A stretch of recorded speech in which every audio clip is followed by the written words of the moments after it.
Welcome to Direct Approach with Wayne Moorehead, an exclusive podcast brought to you by Direct Selling News. Hosted by Wayne Moorehead, this interview-style podcast is focused on bringing direct selling executives ideas and unique perspectives from some of today's leading innovators inside and outside of direct selling to help your marketing and branding teams motivate the field, inspire and engage customers, and further your brand's reach and impact. Hello, this is Shelley Rojas, Publisher and Chief Brand Officer at Direct Selling News. I love a good mythbuster, don't you? The textbook definition is to prove something that is largely believed to be true to be false. I am personally addicted to learning new things, and unlearning is equally powerful. Today, we have a special bonus episode of Direct Approach, where we bust some commonly held myths within direct selling. Wayne interviews Shama Hyder, a visionary strategist for the digital age, a web and TV personality, a best-selling author, and the award-winning founder and CEO of Zen Media, a global marketing and digital PR firm. And after today's episode, we can add Mythbuster to her title. She's been named the Zen Master of Marketing by Entrepreneur and the Millennial Master of the Universe by FastCompany.com.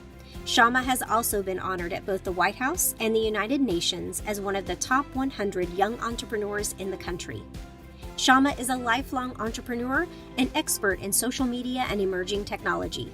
She's bringing a fresh perspective on all things marketing and social, including why just empowering your field isn't enough, and how companies who embrace and value dark social and share voice are steps ahead of the competition. Shama is also a keynote speaker at the upcoming Fall DSU virtual event, where she'll talk about future-proofing your technology, how to win the social media long game, how companies can unlock growth potential with a simple shift in their strategic mindset, and you guessed it, she'll bust more myths and misperceptions about and even inside of direct selling. We invite you to register for the all-virtual DSU event taking place Monday, October 18th through Thursday, October 21st from 1 p.m. to 3 p.m. Eastern Time daily. DSU is the largest gathering of corporate direct selling executives in the channel, where 25-plus industry frontrunners and experts like Shama tackle the trends and topics that matter most to direct selling executives right now. DSU is open to all active corporate direct selling executives and is 100% complimentary access thanks in part to our 25-plus sponsors.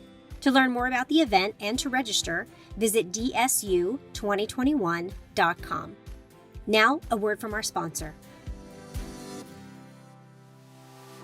You're always looking for a way to move the needle in your business. Give your distributors the power of productivity in the palm of their hands. Getting more sample products to customers and prospects is what makes a measurable difference in your growth. Now Technologies makes it simple for you and for your distributors, from concept to fulfillment. Your phone is truly your office. With the NowTech app, the key to growing a direct sales business is in the palm of your hand. To experience the power of the app, reach out to info@now-tech.com.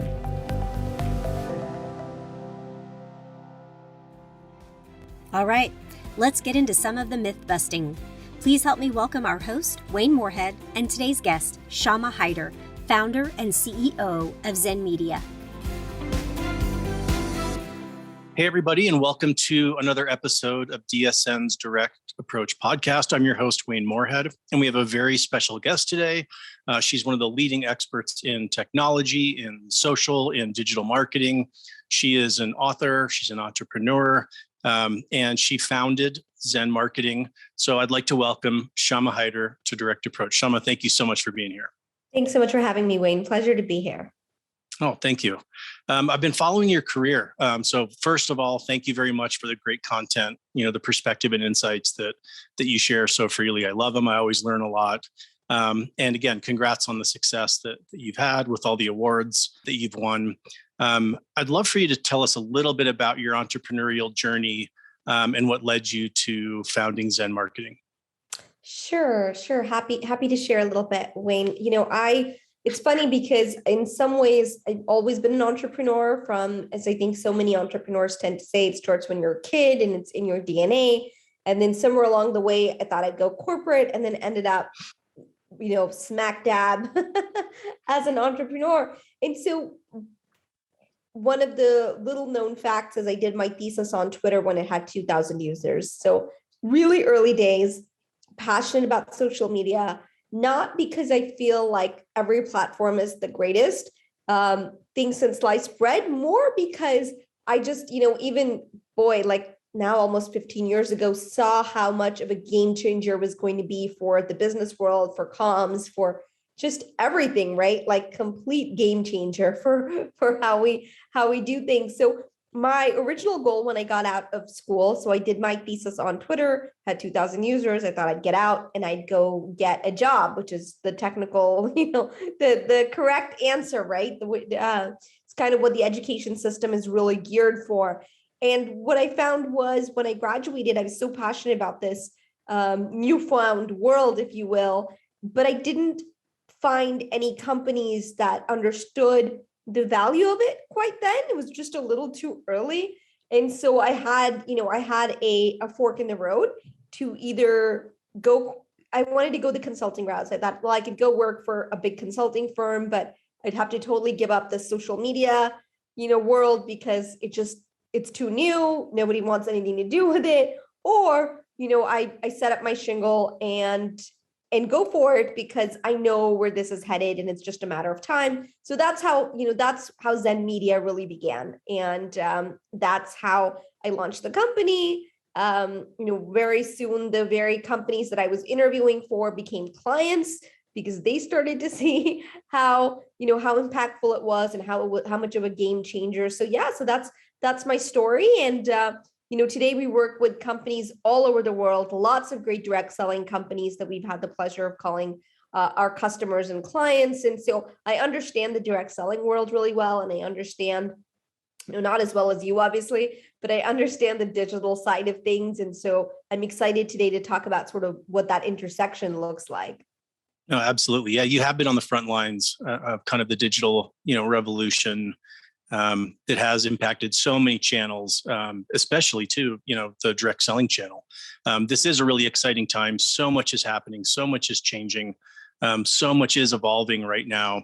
That's forcing each of us and each company inside direct selling to evolve as well. And that evolution's around how we think about customers, the different skill sets and tactics that we need to have internally so that we can continue to remain relevant, as all these technologies continue to be introduced and shift, and then to also really, really drive growth. And I think what's behind kind of this evolution is this blending of direct to consumer with direct selling. It's really being driven by these new social technologies, these new social tools, and social dynamics, which I think we're going to dive into a little bit. Luckily, you're an expert on all these areas. So again, so excited to have you here. So those social tools that you've been using now from the beginning and helping to really bring companies along, and help increase their understanding. They've given companies in every channel the ability to engage customers and prospects directly. And I think what's happening is this is really shifting the relationship. Indirect selling, it's shifting the relationship that we have with the distributor, that we have with the customer, and it's actually kind of changing our role and our jobs. It used to be that we would support the distributors. The distributors would acquire and take care of the customers, and we kind of handed off that responsibility or abdicated that responsibility to the distributors. But now we can be actively engaged in that process. So I know you're a big advocate of providing value through your marketing. So how in direct selling can we provide value to both these audiences, but more importantly, help support and partner more closely with the distributors to manage the customer acquisition process, the customer lifecycle process? What can we do to support them a little bit deeper?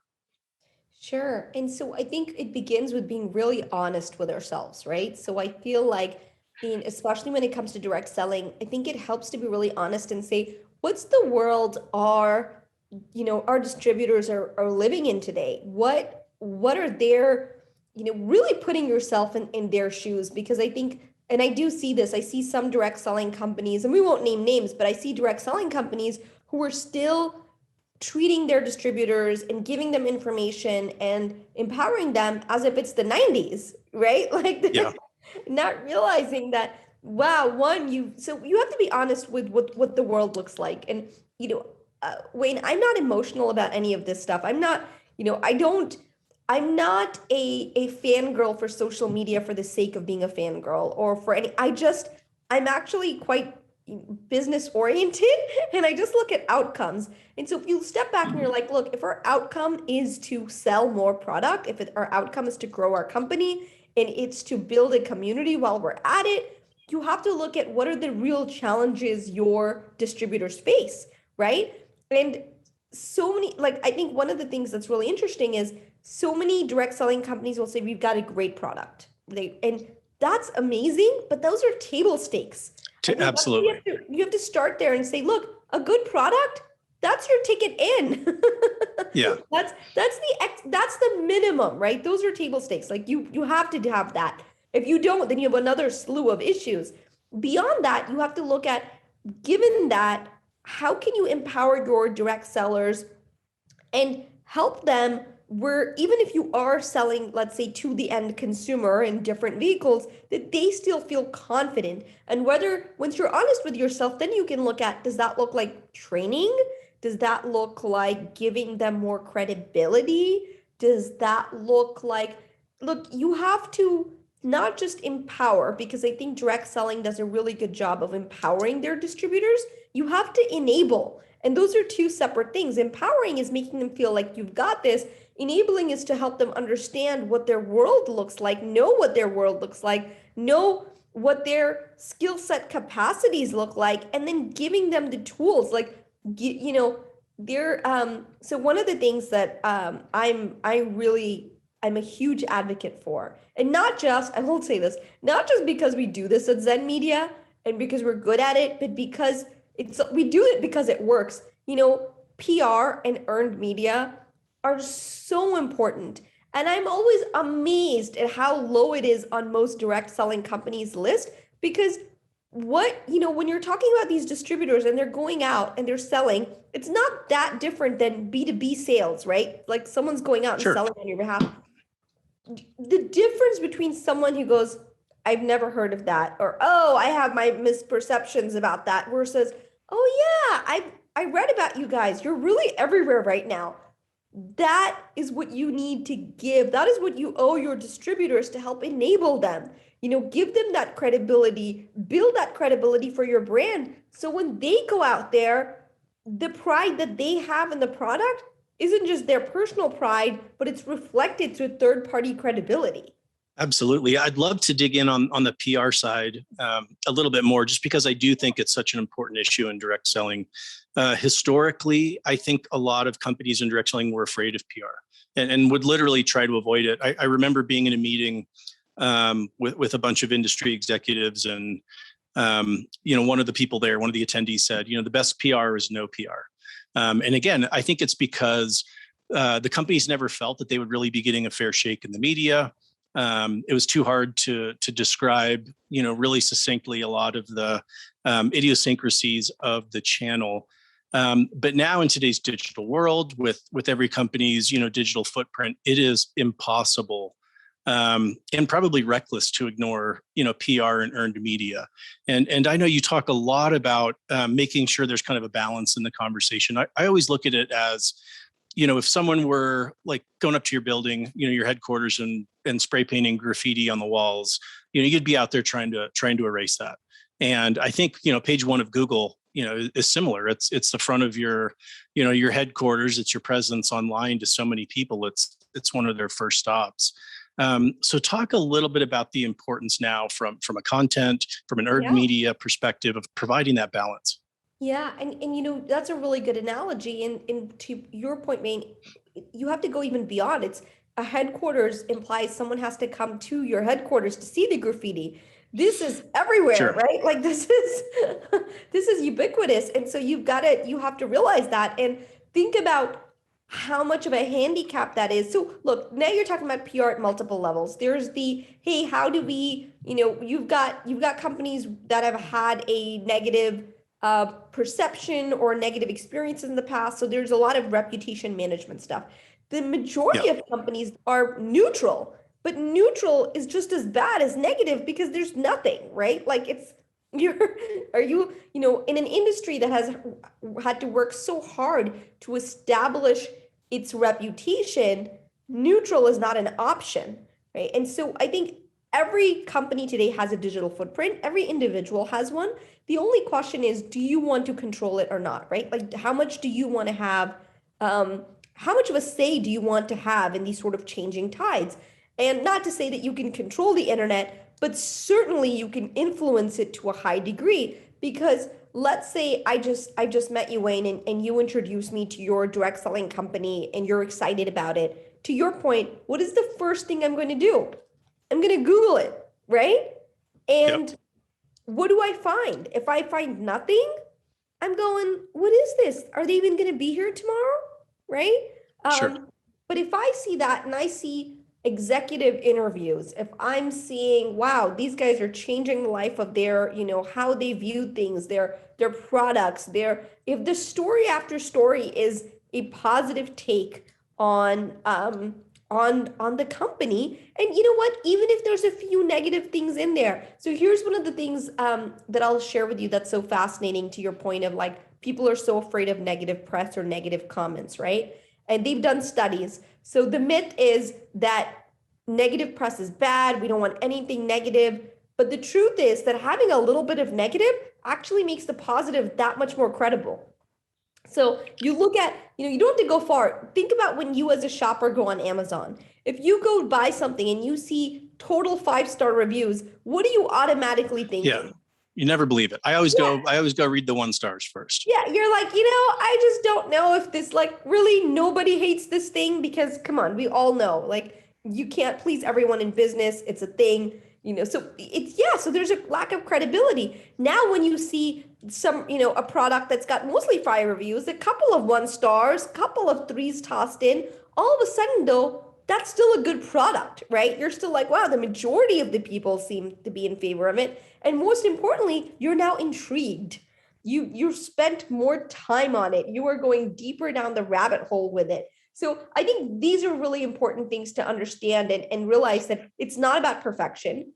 Nobody expects companies or people to be perfect these days.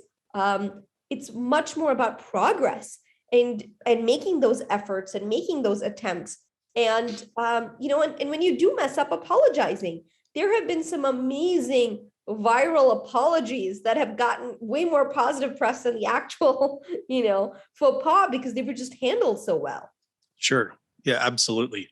I want to jump back for just a second to, you made a comment that a lot of companies are kind of still marketing or using social like it's the 90s, even though social wasn't around then, but from a content, or a marketing and sales perspective, I do think a lot of companies focus at times too much on sales content. They use their social media platforms to just sell, kind of, beat people over the head.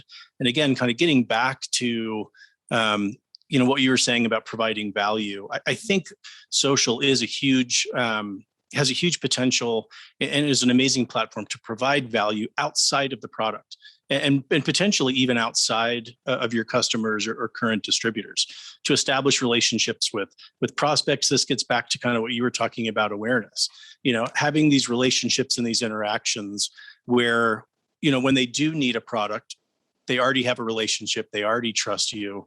And so I do think that kind of providing that utility is a form of prospecting, not in an insincere way, but just in a really giving people what they want.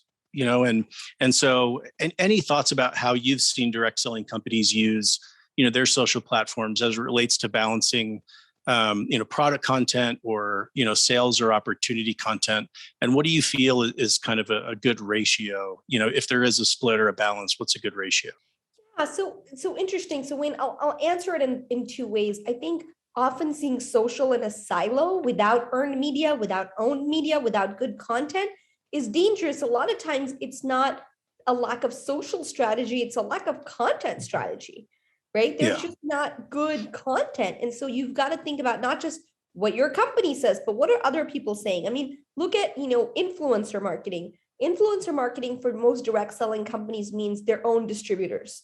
where that's, which is fine if you want to keep kind of, it's like if you want an echo chamber, but if you're trying to expand your base, it really makes sense to bring in outside experts, to bring outside, influencers.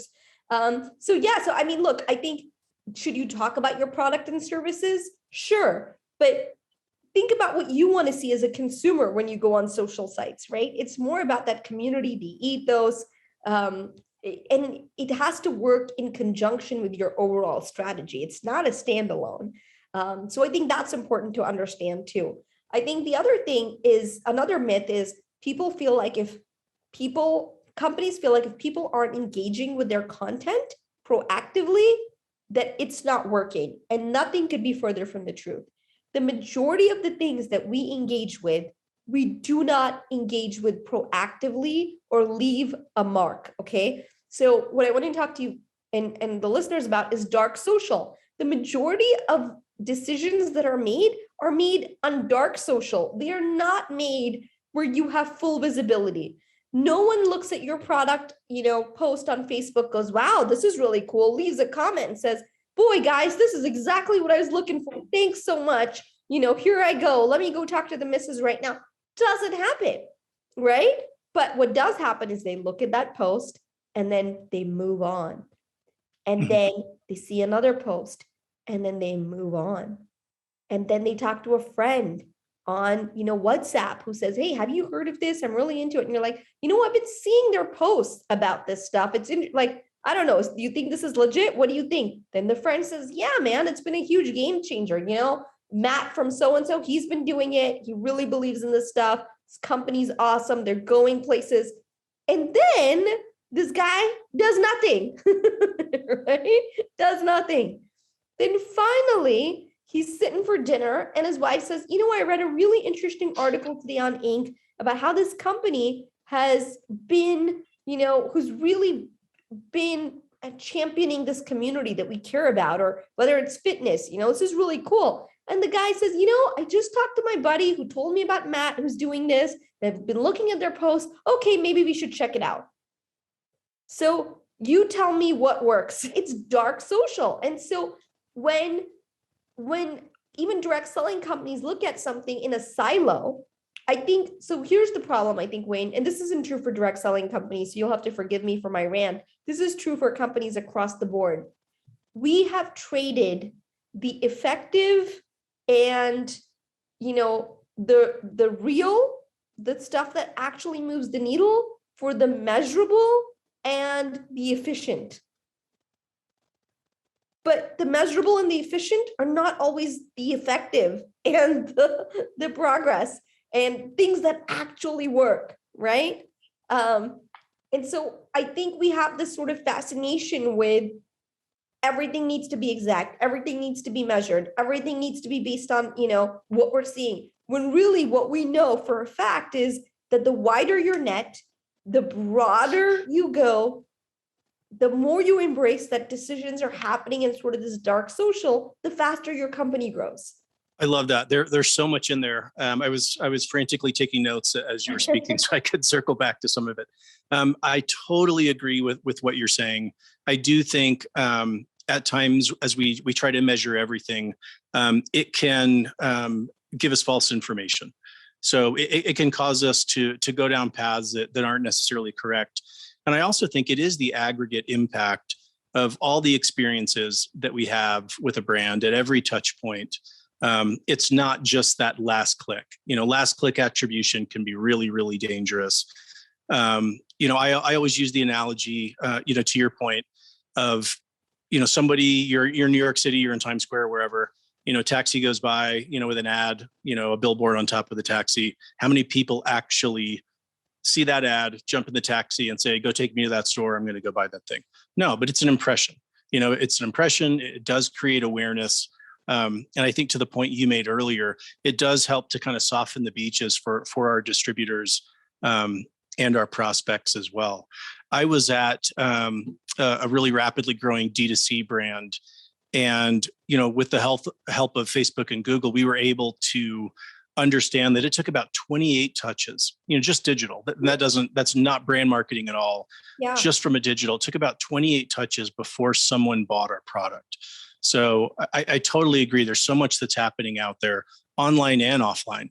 And I also think that illustrates the importance of kind of, more top of funnel. I know that's becoming cliche to talk about, but more of kind of the emotional, more at the brand level, and not as much, at the transactional level. But there's so much more I think we can be doing in direct selling at the top of funnel to really help our distributors and generate prospects, generate awareness, generate interest, generate preference. All these things. And I think we've remained somewhat quiet. I think, at times we think that's our distributor's responsibility.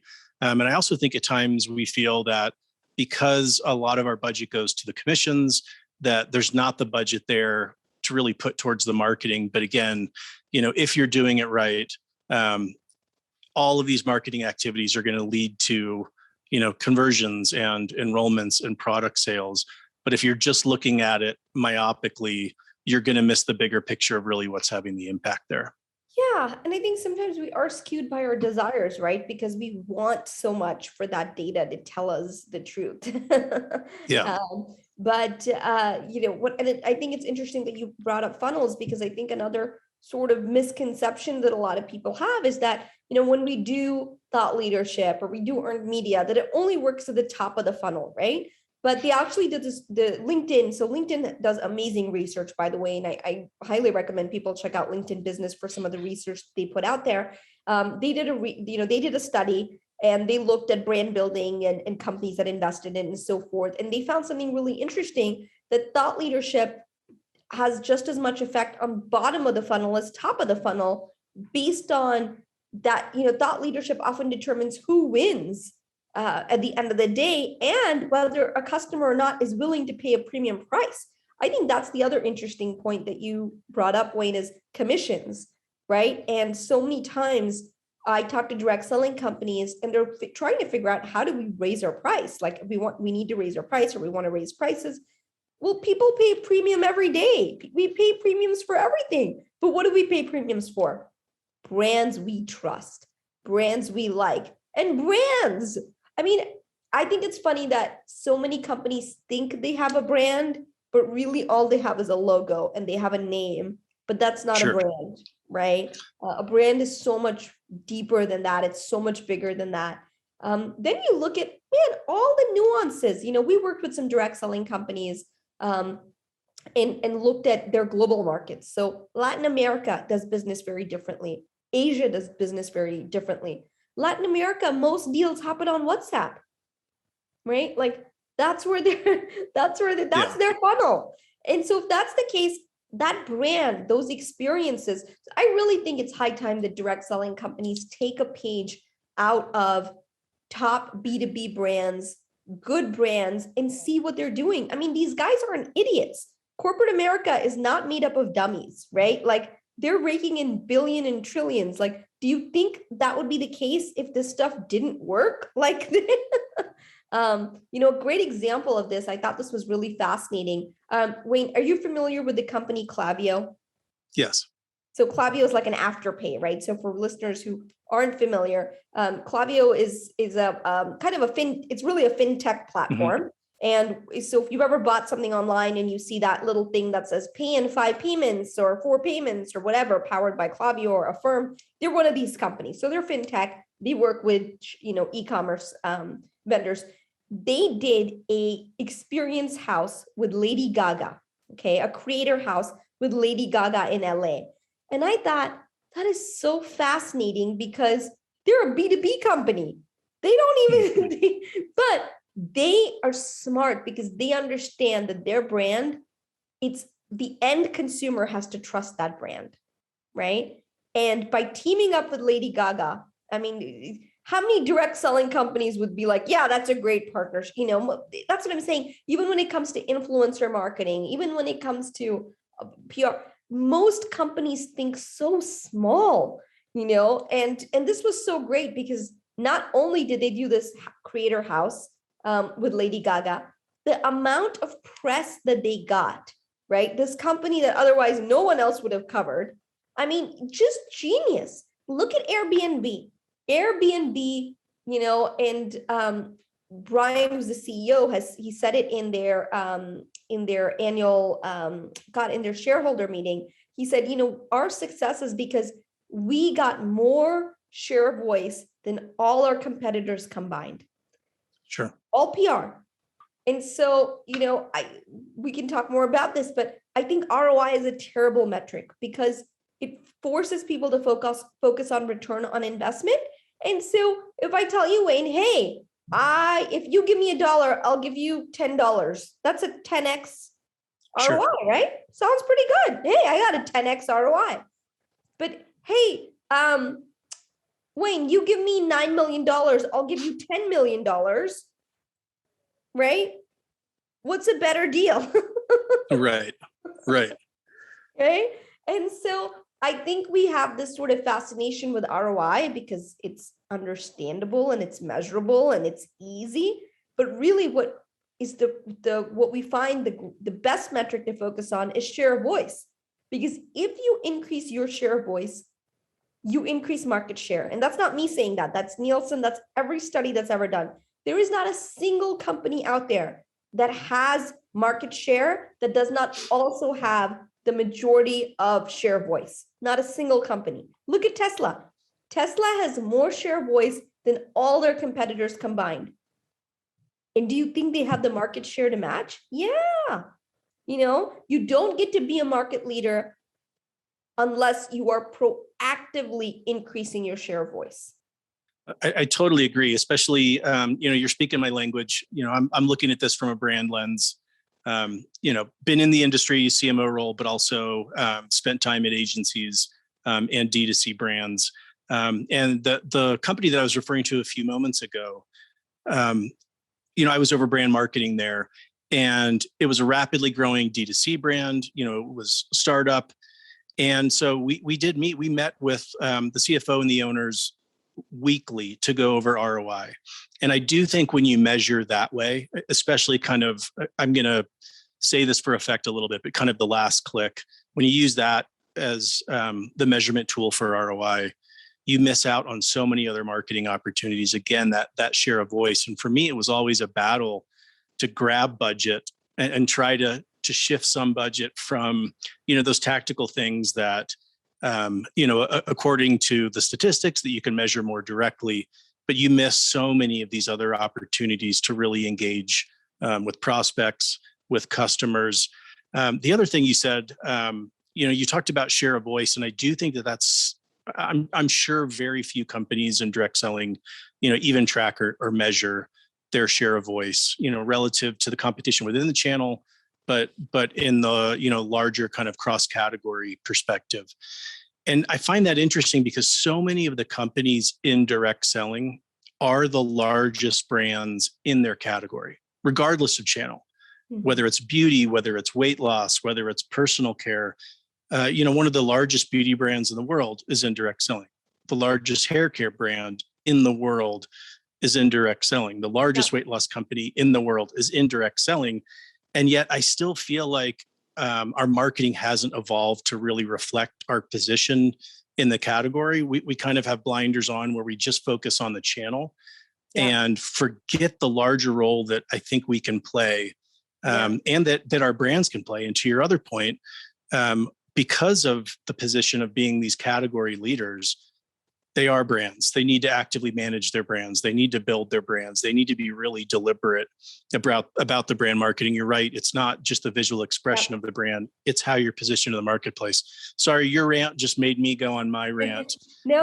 Again, what I find fascinating is, you talk to a lot of direct selling companies and inevitably you hear them say, but we're direct selling.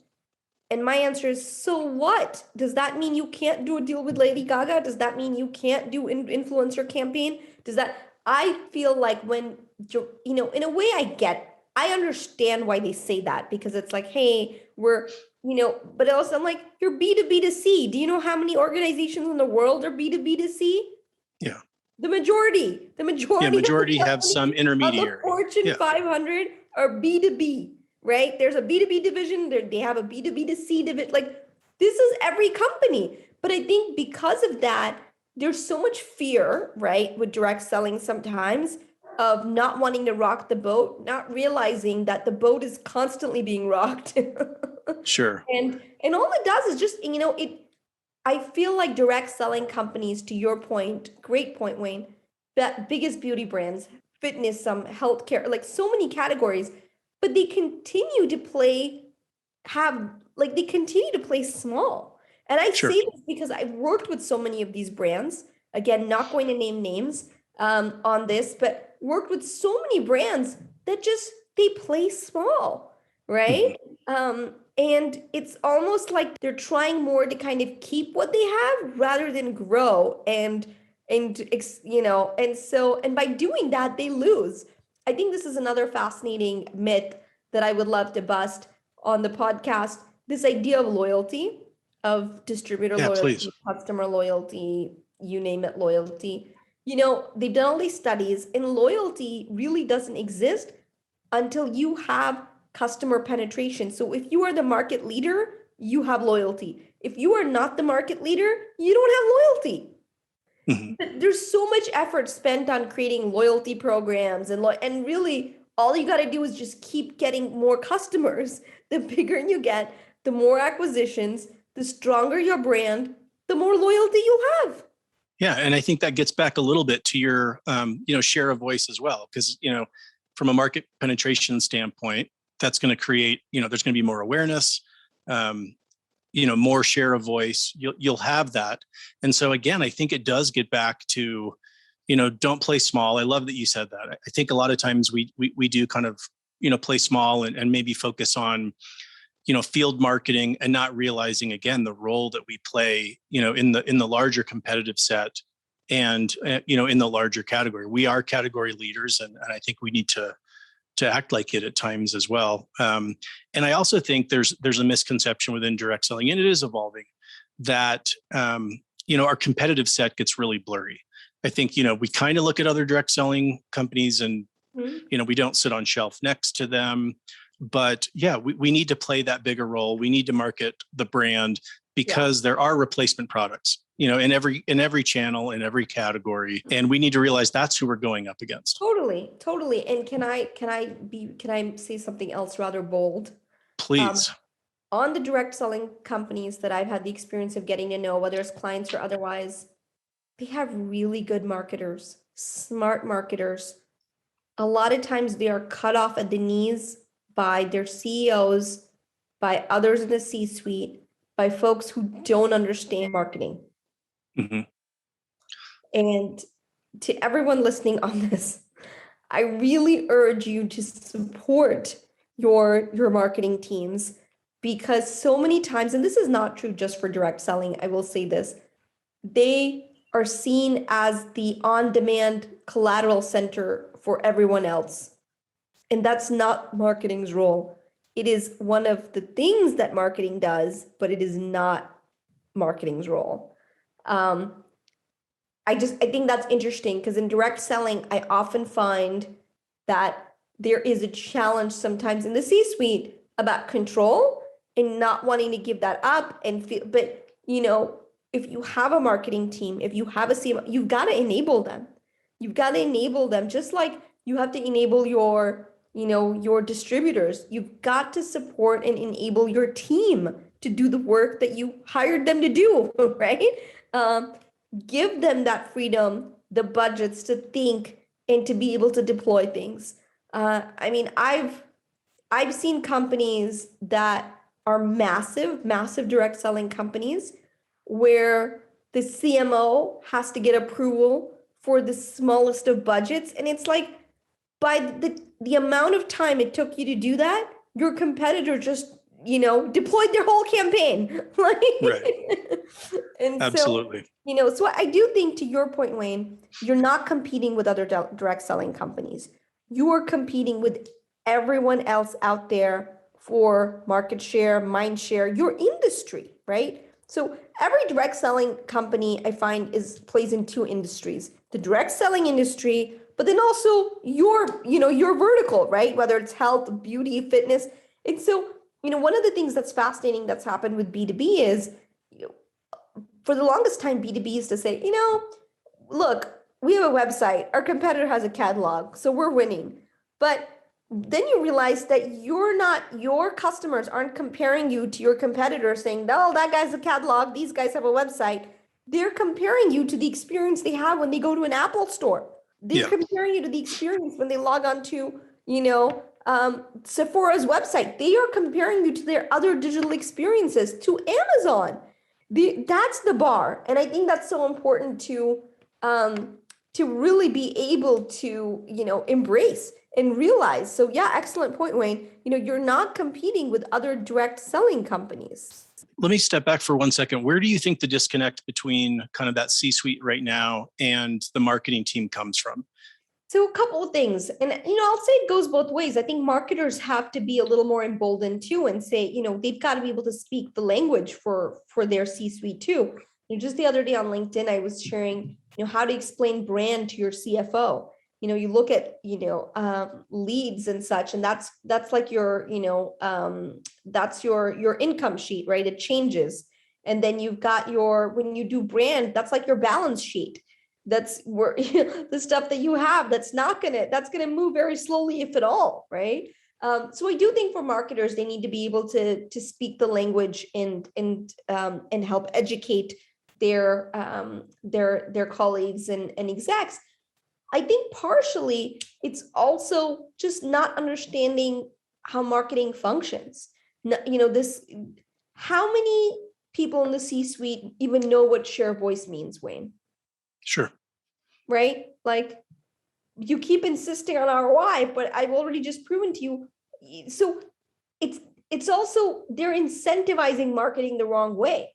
Hey, we need more commissions. We need this. We need that. Like, we need more people in the pipeline. But when your incentives are so off, right? What does the marketer then want? They want to make you happy. So they're like, oh, we ran this campaign, had a 10x ROI. Okay. But how much more would we have had? Like, again, we keep trading what is, we're settling. So many people settle for what's measurable and efficient because it makes them feel better, rather than what's meaningful and actually moves the needle and is effective, because it is harder to understand. How many people are okay with saying, you know what, this is how the world works. It's dark social. No, we want certainty. We want to be able to see it, even if it means that we are completely blindsided when we insist on seeing it.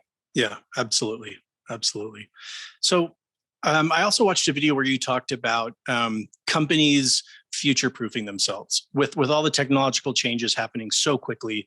What can we do as companies in the direct selling space to prepare to stay ahead of these inevitable changes? Wow, that's a loaded question. I know there's a lot there. There's a lot there. That's a lot there to unpack, Wayne, and hopefully I'll touch on some of this on my keynote. I would say the best way to future-proof, the first step is to be honest with yourself. Not what you want to see, but what is actually real.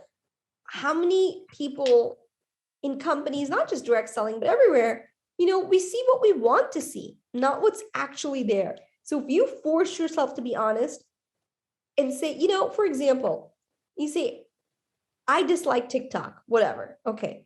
But does it work? Right? Yeah. And so I think to future-proof yourself, you have to start by taking out your personal biases. And it is hard. It's hard to take out your personal bias. You have to be willing to understand how dark social works. You have to be willing to put the right metrics in place, like share of voice, and you have to be willing to let it play out. I mean, it's amazing. Sometimes the mandates that some of the CMOs I talk to are given, they're long-term mandates, but they're judged on it every month or every quarter. And it's, and absolutely. And it's just, so yeah, I mean, we could talk about the technical aspects all day long, but I certainly think being honest is the first step. That's great. Thank you. I want to shift to talk about kind of not just the social from a technology standpoint, but more of the cultural dynamic. So the gig economy has been having a big impact on direct selling, for the last several years. But recently we're seeing even especially the last kind of year and a half, 2 years, even a faster acceleration of this with the Great Resignation. Can you talk a little bit about what's going on here and how that can be an opportunity for direct selling companies? It is the ultimate opportunity. So with the Great Resignation, I mean, what you're finding is, look, the pandemic affected all of us. For so many people in corporate America who got to work from home, perhaps for the first time, they realize I've been missing this. I miss taking my dog out. I miss spending time with my family. I want more control. I want more flexibility. And guess what? For direct selling, some of these things are some of their most highest selling points, right? Like, why do people become distributors? Because they want that control and they want the framework and kind of security of what, a company provides, right? And so there is such an opportunity with all these people now leaving corporate America or leaving their jobs or leaving whatever they're doing to have fresh, new distributors who might never have worked in direct selling before, right? This is a boon for the industry. I'm curious to see how many companies actually act on it. Sure. And amp up again their earned media, their employer branding, who actually look at this and say, put out the net, because people are out there actively looking for something else to do, and we should give them that. Do you think that the earned media, your PR and other aspects are the best way to cast that net, to reach that kind of target audience of these people that are looking for the supplemental income now, that want side gigs? Is it earned media? Is there some paid aspect? Is it just all of it? Yeah, I mean, look, it's earned media for sure, because you have to be able to tell the story. And then it's amplification, where paid can play a great role in it, right? Here's what I also think is fascinating and why I'm so gung-ho about earned media. So what, LinkedIn, they have like some of the best career path data, right, on the planet, pretty much. So they know how people transition from jobs, what they're doing. And what they see in their data is really fascinating. They see that every 4 years, 40% of all of LinkedIn change their industry, seniority, function, company size, and company. So like the people that you want to reach may be doing something completely different today. And that's why that wide net makes so much sense. I mean, I really think, we have this sort of fascination with precision and, going after this target market, but really you've got to realize that your target market is a moving target. And more than that, it's a broad target. Oh, that's great. So I want to shift to talk not just from the company perspective, but from the distributor perspective as it relates to social media and social platforms.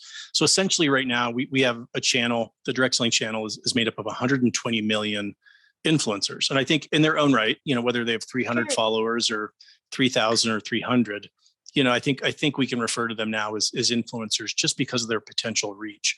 And they're often ahead of the companies in a lot of ways, on these tools and tactics. What do you see that's really working out there for the distributors? I'm seeing a lot more TikTok, and I know this is kind of more of a tactical question, but What do you see is really working and something that's kind of coming down the pike that can have a big impact? I think TikTok videos, the thing that I think has so much potential is video live streaming. I mean, that's how China does most of their sales, but we don't. Yeah. And direct selling companies don't. They don't train their people in it. They don't, they don't give them the tools for it. But yeah, I think the distributors that are really savvy are like, I'm going to figure this out. And I think the next step of commerce is beyond, like, you'll be able to buy what you see and it'll be even more seamless, right? I don't have to one click, I see something, someone's showing me, cool, I want it, I click, it's done. That's the future. It absolutely is. And I think we're even seeing it, happening right now with, I'm sure you saw TikTok and Shopify, that announcement that they're going to be partnering. And so I do think that these, live stream purchases and the ability just to purchase from social is going to have a huge impact. And again, I think continue to accelerate this digital shift that the entire channel is experiencing right now. So again, it's incumbent on each of our companies to try to get ahead of it, to make sure that we have the right people, the right skill sets, the right technologies. We have to, I mean, the thing is, the companies that spend the millions to get in, to really be able to leverage the next generation of sort of video selling, right? Social selling, because we haven't even scratched the surface of that. They're the ones that are going to make billions. The companies that are like, let's throw a few $1,000s at they're not going to see anything. It's just the changes we're now seeing are so massive with such broad potential. They are not for the players that are shy or scared.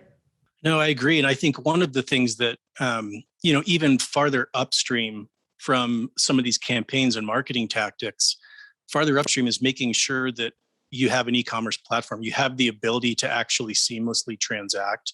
Again, I feel like one of the other disservices that we potentially, or from time to time, do to our marketing departments, they come up with great content, great campaigns, they deploy it, and it drives traffic, it drives people to the website, and then we run them into a brick wall, and we make it really, really hard for them to purchase the products that we were just promoting, on our own website. And so I do think, again, we need to understand these tactics really well, but we also need to make sure that we have the infrastructure to facilitate, these transactions when they happen.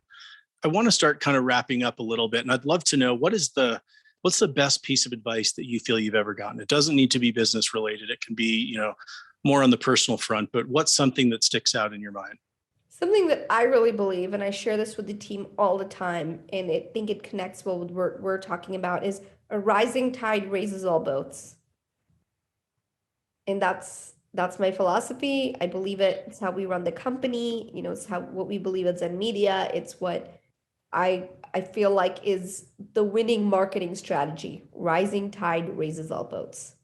I love that. So if you had, all the CEOs of direct selling in a room, right now, what's the piece of advice that you would give them, as it relates to your field of expertise? You mean aside from the hour that we've been chatting? Aside from the hour, just one message that you could just kind of hit them over the head with. Ignore earned media at your own peril. I love that. So just want to let all the listeners know that you're going to be at DSU. You're coming up in a few weeks. Do you know yet what some of the topics going to be? Are you going to be able to dig deeper on, some of the things we talked about today? Yeah, I've really been sort of excited about just busting all these myths, because I realized a lot more and more, especially during the pandemic, how many things companies believe that research just doesn't prove or disproves. And so that's really my hope for the keynote, is to continue to dispel some of these myths. I love that. And again, thank you for helping us dispel these myths today and to up our game as it relates to social and digital marketing. So where can people go to learn more about you and Zen Media? You can find us at zenmedia.com. Certainly LinkedIn is my platform of choice, but pick your poison on social. Awesome. Well, we look forward to hearing you at DSU. Thank you so much for your time today. Thanks for helping us all get a little bit better. And we look forward to seeing you in October. Thanks, Shama. I appreciate it. Thanks for having me. Thank you for tuning in. To learn more about future-proofing your business and more myth-busting from Shama, register for the all-virtual DSU Fall event taking place Monday, October 18th through Thursday, October 21st from 1 p.m. to 3 p.m. Eastern Time daily. It is 100% complimentary access for active corporate direct selling executives. Register today at dsu2021.com.